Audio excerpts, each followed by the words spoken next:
നമസ്തേ, എല്ലാവർക്കും നവരാത്രി ആശംസകൾ. 9 പകലും രാത്രിയും നടക്കുന്ന സുന്ദരവും ഭക്ത്യാധിക്യവുമുള്ള ഉത്സവമാണ് നവരാത്രി. മഹിഷാസുരനെ നിഗ്രഹിക്കാൻ പാർവതി, സരസ്വതി, ലക്ഷ്മി എന്നീ ദേവതകൾ ചേർന്ന് ദുർഗാദേവിയായി രൂപം പൂണ്ട് 9 ദിവസം വ്രതമനുഷ്ഠിച്ച് ആയുധപൂജയിലൂടെ ശക്തി ആർജിച്ചെന്നാണ് നവരാത്രിയുടെ ഐതിഹ്യങ്ങളിൽ പ്രധാനം. ആദ്യ 3 ദിവസം പാർവതി ദേവിയെയും അടുത്ത 3 ദിവസം ലക്ഷ്മി ദേവിയെയും അവസാന 3 ദിവസം സരസ്വതി ദേവിയെയുമാണ് പൂജിക്കുന്നത്.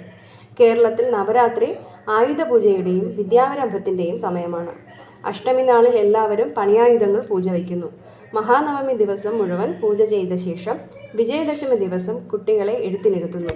ശ്രീരാമൻ രാവണനെ നിഗ്രഹിച്ചത് നവരാത്രിയുടെ അവസാനമാണെന്നും ഐതിഹ്യമുണ്ട്. ദുർഗാദേവി മഹിഷാസുരനെ കൊന്ന് വിജയം വരിച്ചതാണ് വിജയദശമി എന്ന് സങ്കല്പിക്കപ്പെടുന്നു. ദേവി മഹിഷാസുരനെ ജയിച്ചത് വിദ്യയുടെ ആവിർഭാവത്തോടെ അജ്ഞാന അന്ധകാരം നശിച്ചു എന്നതിൻ്റെ സൂചനയായി കണക്കാക്കാം. അതിനാൽ ജീവിത വിജയത്തിന് ഉപകരിക്കുന്ന സകല കലകളുടെയും അഭ്യാസ ആരംഭത്തിന് ഏറ്റവും അനുയോജ്യമായ സന്ദർഭമായി ഇതിനെ പരിഗണിക്കുന്നു. ദുർഗാദേവിയുടെ തന്നെ രൂപാന്തര സങ്കല്പമാണല്ലോ സരസ്വതി ദേവി. അതിനാൽ ദേവിയുടെ വിജയദിനമായ വിജയദശമി ദിനത്തിൽ വിദ്യാരംഭ ദിനമായി ആചരിക്കുന്നു.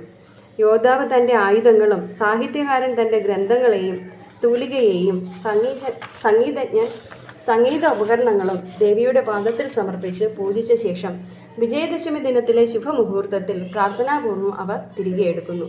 നവരാത്രിയുടെ വിവിധ ദിവസങ്ങളിൽ ആരാധിക്കപ്പെടുന്ന ദുർഗാദേവിയുടെ 9 അവതാരങ്ങൾ ഇവയാണ്: ശൈലപുത്രി ദേവി, ബ്രഹ്മചാരിണി ദേവി, ചന്ദ്രഘണ്ഠാദേവി, കുഷ്മാണ്ഡ ദേവി, സ്കന്ദമാതാദേവി, കാർത്യായനി ദേവി, കാളരാത്രി ദേവി, മഹാഗൗരി ദേവി, സിദ്ധിദാത്രി ദേവി.